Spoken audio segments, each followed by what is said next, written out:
Hello everyone, welcome back. आज का हमारा टॉपिक है biological significance of osmosis. Biological significance का मतलब है कि डे टू डे लाइफ में ऑस्मोसिस का क्या रोल है, कहाँ ये एप्लीकेशन इसकी होती है, कहाँ अप्लाइड है, कहाँ ये देखने को मिलती है, वो हम इसको आज स्टडी करेंगे।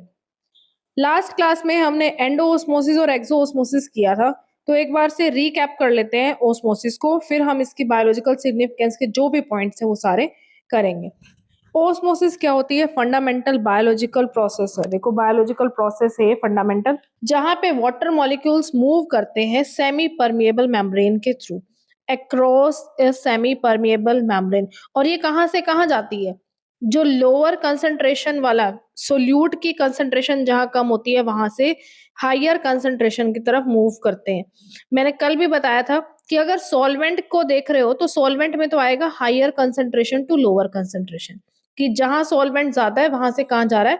कम सॉल्वेंट की तरफ। और अगर सोल्यूट को कंसीडर कर रहे हो तो सोल्यूट कहां से कहां जाएगा? जहां सोल्यूट कम है, सोल्यूट में कम से ज्यादा और सॉल्वेंट में ज्यादा से कम की तरफ। और ये जो प्रोसेस है, ये क्यों इसेंशियल है, क्यों होती है ऑस्मोसिस?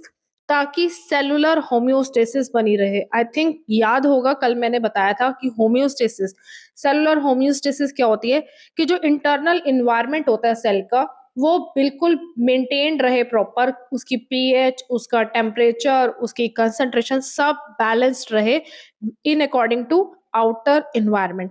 कि जो मतलब इनसाइड और आउटसाइड जो सेल है वो इन्वायरमेंट बिल्कुल सेम रहे। और अगर वो सेम रहेगा तो जो प्रॉपर फंक्शनिंग है वो सेल की हो पाएगी। और इसका ऑस्मोसिस का क्या यूज था? सेल टर्गर प्रेशर जो है प्लांट्स में कर रहा था, रेगुलेट कर रहा था। कि जैसे प्लांट्स में हम वाटर डालते हैं, तो प्लांट्स में जब रूट से वाटर अंदर जाएगा तो उसकी प्लांट की सेल वॉल पे प्रेशर एक्सर्ट करेगा, जिसकी वजह से हमें वो फ्रेश फ्रेश लगता है। उसको प्रेशर को हम बोलते हैं टर्गर प्रेशर। फिर जो न्यूट्रिएंट्स की एब्जॉर्प्शन होती है वो भी किसकी वजह से होती है? ऑस्मोसिस की वजह से ही हमारी बॉडी में न्यूट्रिएंट्स एब्जॉर्ब होते हैं।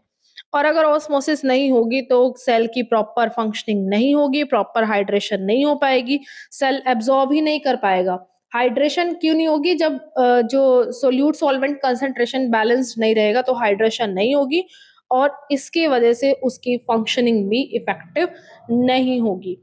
तो ये तो सारा था रीकैप कि ऑस्मोसिस क्या है, कैसे है, क्यों है। अब करते हैं इसकी बायोलॉजिकल सिग्निफिकेंस। अब बायोलॉजिकल सिग्निफिकेंस में सबसे पहला जो बायोलॉजिकल सिग्निफिकेंस है वो तो प्लांट से ही रिलेटेड है। देखो कि ऑस्मोसिस जो होती है वो क्या करती है? सेलुलर वाटर लेवल मेंटेन करके रखती है। जो वाटर का लेवल है सेल के अंदर उसको मेंटेन करके रखेगी। जो टर्गर प्रेशर है प्लांट्स में उसको मेंटेन करके रखेगी, जिसकी वजह से वो क्या रहते हैं? रिजिड रहते हैं, बिल्कुल एकदम स्टिफ रहेंगे, फ्रेश रहेंगे और अपराइट सीधे खड़े रहेंगे। वरना अगर पानी ना दिया जाए पौधों में तो वो बिल्कुल मुरझा जाते हैं, ढलके से रहने लग जाते हैं। और अगर ऑस्मोटिक बैलेंस नहीं होगा, ऑस्मोटिक बैलेंस का मतलब वही सोल्यूट सॉल्वेंट कंसंट्रेशन बैलेंस जो है, अगर वो प्रॉपर नहीं होगा तो प्लांट्स विल्ट हो जाएंगे। विल्ट का मतलब है कि प्लांट्स बिल्कुल ढीले ढाले से हो जाएंगे, और उनकी जो स्ट्रक्चरल इंटेग्रिटी है, वो अपना जो स्ट्रक्चरल बैलेंस है उसका, वो प्रॉपर नहीं होगा। और इस प्रोसेस को ये क्यों एसेंशियल है? ताकि न्यूट्रिएंट्स एब्जॉर्ब हो सके, क्योंकि रूट्स से जब वो पानी एब्जॉर्ब करेंगे, साथ साथ मिनरल्स भी तो एब्जॉर्ब करते हैं ना, वो सॉइल में जो भी न्यूट्रिएंट्स होते हैं वो भी एब्जॉर्ब होते हैं। अगर एब्जॉर्प्शन ही नहीं होगी पानी की, ऑस्मोसिस ही नहीं होगी यहाँ पे रूट्स में एंडोस्मोसिस, तो जो मिनरल्स हैं वो भी एब्जॉर्ब नहीं होंगे, न्यूट्रिएंट्स एब्जॉर्ब नहीं होंगे, तो जो ओवरऑल प्लांट हेल्थ है वो मेंटेन्ड नहीं रहेगी। तो फर्स्ट सिग्निफिकेंस तो किससे रिलेटेड हो गई? हमारी प्लांट से रिलेटेड। फिर एनिमल्स में क्या रोल है इसका? जो ऑस्मोसिस है वो हमारी बॉडी में भी जो बैलेंस है वाटर का वो मेंटेन करके रखती है, ताकि सेल लाइसिस ना हो, क्रीनेशन ना हो। सेल लाइसिस या क्रीनेशन का क्या मतलब है? कि सेल टूटे ना, उसकी ब्रेकेज ना हो, या उसके जो भी मतलब सेल की डिफॉर्मेशन वगैरह ना हो। अब जैसे किडनीज हैं हमारे अंदर, वो क्या करती हैं? वो ऑस्मोटिक प्रिंसिपल को ही यूज करती हैं, यही सोल्यूट सॉल्वेंट वाला ही प्रिंसिपल। ऑस्मोटिक प्रिंसिपल का मतलब जो ये सॉल्वेंट की मूवमेंट है from higher solvent concentration to lower solvent concentration, या फिर lower solute concentration to higher solute concentration. तो इसी ऑस्मोटिक प्रिंसिपल को किडनीज जो है यूज करती हैं हमारे ब्लड को फिल्टर करने में, और होम्योस्टेसिस वहां पे भी मेंटेन करके रखेगी। और जो बायोलॉजिकल प्रोसेस है, ये वाली जो बायोलॉजिकल प्रोसेस हो रही है, ये क्यों ज़रूरी है? सेलुलर सर्वाइवल के लिए, क्योंकि अगर ब्लड फ़िल्टर नहीं होगा, हमारी बॉडी से इम्प्यूरिटीज़ अगर बाहर नहीं जाएँगी, जैसे वो यूरिन की फॉर्म में चली जाती है ना जो भी इम्प्यूरिटीज़ होती हैं, तो अगर ये नहीं होगा, तो ऑब्वियस सी बात है वो जो पर्सन है वो सर्वाइव नहीं कर सकता। ये सुना होगा आपने कि जो जिनकी जो किडनी खराब हो जाती है दोनों, तो उनको डायलिसिस करानी पड़ती है, क्योंकि बॉडी से जो अनवांटेड मटेरियल है, जो भी इम्प्यूरिटीज़ हैं, वो तो बाहर निकालनी है ना। तो इसलिए ये क्या होती है, ये हमारी बॉडी में बहुत ही अहम रोल प्ले करती है।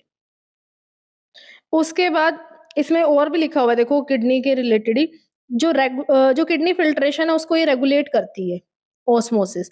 और जो वाटर रीअब्ज़ॉर्प्शन है एनिमल्स में, उसको भी रेगुलेट करती है, क्योंकि जब ये फ़िल्टर होती है तो कुछ ना कुछ अमाउंट जो है वाटर का दोबारा से रीअब्ज़ॉर्ब होता है, ताकि जो ब्लड प्रेशर है और जो वेस्ट रिमूवल है वो भी क्या रहे, कंट्रोल्ड रहे। और गैस का जो एक्सचेंज होता है लंग्स में, वो भी किसकी हेल्प से होता है? ये नेक्स्ट पॉइंट बना के लिख सकते हो इसको, कि जो लंग्स में गैसेस का एक्सचेंज है वो भी किसकी वजह से होता है? ऑस्मोसिस की वजह से। और एक ये पॉइंट हो गया कि जो न्यूट्रिएंट्स ट्रैवल करते हैं, ट्रांसपोर्टेशन जो होता है मेम्ब्रेन के अक्रॉस न्यूट्रिएंट्स का, वो भी किसकी वजह से होता है? ऑस्मोसिस की वजह से। फिर उसके बाद ये प्लांट्स वाला फिर से आ गया, देखो एक इसको थोड़ा-सा डिटेल में अब लिख दिया, थोड़ा-सा अलग से तरीके से, ये क्रॉस नहीं है अभी। ये देखो, जो रूट्स होती हैं प्लांट्स की, वो पानी को एब्ज़ॉर्ब करती हैं मिट्टी से, और वहाँ कौन-सी ऑस्मोसिस चल रही है? एंडोऑस्मोसिस, क्योंकि रूट्स के अंदर पानी कम है, मिट्टी में पानी ज़्यादा है। सॉल्वेंट जहाँ ज़्यादा है, वहाँ से कहाँ जाएगा? जहाँ वो कम है। और जो ये मूवमेंट होती है पानी की अपवर्ड डायरेक्शन में प्लांट्स में, वो भी किसकी वजह से होती है? ऑस्मोसिस की वजह से। सेल टू सेल जो ट्रांसफर होता है वाटर का, न्यूट्रिएंट्स का, ये भी किसकी वजह से? एंडोऑस्मोसिस। मतलब प्लांट्स में क्या होनी है? एंडोऑस्मोसिस होनी है, उसी की वजह से जो वाटर मॉलिक्यूल्स हैं वो मूव करेंगे from one part two another. फिर एक ये देखो, ये तो हमारे जो है किचन में एप्लीकेशन है, देखो ये बिल्कुल सॉल्ट्स और जो शुगर होती है, मतलब सॉल्ट और शुगर जो है, उसको प्रिजर्वेटिव की तरह यूज किया जाता है। जो नमक होता है, अचार बनाते हैं ना, अचार, उसमें क्या करते हैं, नमक डाला जाता है बहुत हाई अमाउंट में। वो नमक क्या करता है, एक्सोओस्मोसिस करता है यहाँ पे। एक्सोओस्मोसिस होती है, पानी उसमें से निकल जाएगा, जिस भी चीज़ से अचार बना रहे हो, सपोज़ आम का अचार बना रहे हो, तो उसमें नमक डाला जाता है, पहले उसको नमक लगा के सुखाया जाता है। वो सारा पानी जो भी उसके अंदर होता है, वो बाहर आ जाएगा आम से, और अब उसके अंदर जब पानी ही नहीं है, तो जहाँ पानी नहीं होता, वहाँ क्या होता है, जर्म्स की और बैक्टीरिया की ग्रोथ रिटार्ड हो जाती है, रुक जाती है। अब जर्म्स और बैक्टीरिया की ग्रोथ नहीं होगी, तो वो बहुत लंबे टाइम तक हमारे पास प्रिज़र्व रहता है, सालों-सालों तक अचार जो है पड़ा रहता है हमारे पास। फिर उसके बाद जो ये जैम होता है, जैम में देखो शुगर बहुत ज़्यादा हाई अमाउंट में डली होती है। ऐसे नॉर्मली अगर हम फ्रूट को मैश करके बनाएँगे, रखेंगे, उससे जैम बनाएँगे, तो वो थोड़े ही दिन, मतलब 2-3 दिन ही चलेगा, इतनी ज़्यादा टाइम उसको हम नहीं रख सकते प्रिज़र्व करके। लेकिन जो जैम बनाते हैं हम पूरा प्रॉपर उसमें कंसंट्रेट करके पूरा शुगर को, अब वो क्या करेगा वहाँ पे, यहाँ पे भी एक्सोosmosis हो जाएगी, और एक्सोosmosis होगी तो ग्रोथ जो है जर्म्स और बैक्टीरिया की, यहाँ पे भी रुक जाएगी, और ये लंबे टाइम तक हमारे पास सेव्ड रहेगा।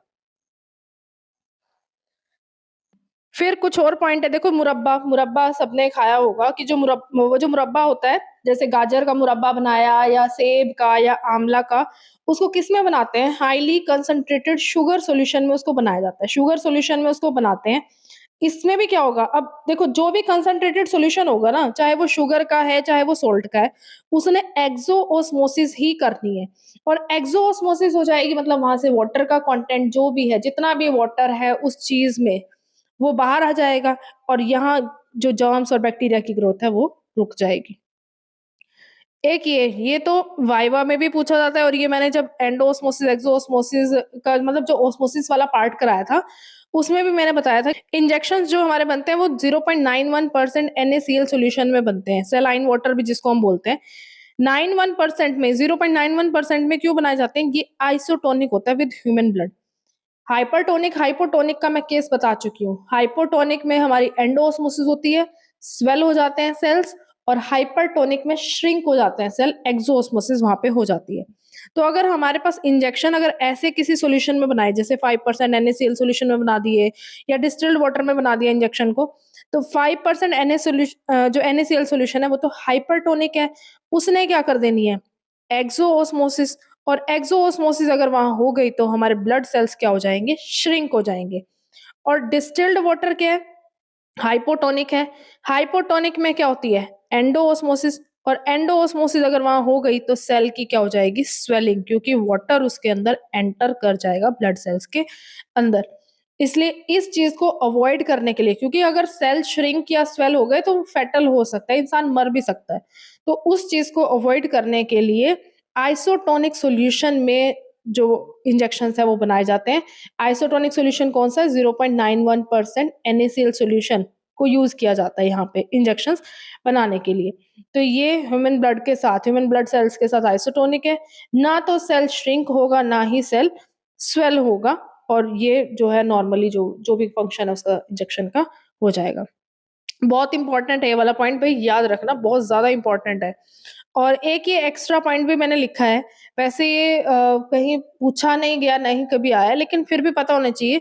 जो मार्शी लैंड्स होते हैं, मार्शी लैंड्स मतलब जहाँ पे मिट्टी हमेशा नम ही रहती है, गीले गीले की दलदली टाइप जो एरिया होते हैं, वहां पे एंडोऑस्मोसिस बहुत एक्सेसिव हो जाती है। और एक्सेसिव अगर एंडोऑस्मोसिस होगी प्लांट्स में तो ऑब्वियस सी बात है, उनके जो रूट हेयर्स हैं वो बर्स्ट हो जाएंगे, वो फटने शुरू हो जाएंगे। और अगर पानी बहुत ज्यादा किसी पौधे में डाल देते हैं, जड़ें गल जाती हैं, सुना होगा जड़ें गल गई। और अगर जड़ें गल जाएंगी तो प्लांट की ग्रोथ तो होगी नहीं, प्लांट मर भी सकता है। ठीक है, ये हो गई हमारी ये सारी की सारी बायोलॉजिकल सिग्निफिकेंस ऑफ ऑस्मोसिस। तो आज की क्लास में इतना ही, मिलते हैं नेक्स्ट क्लास में with new topic. Thank you, have a nice day.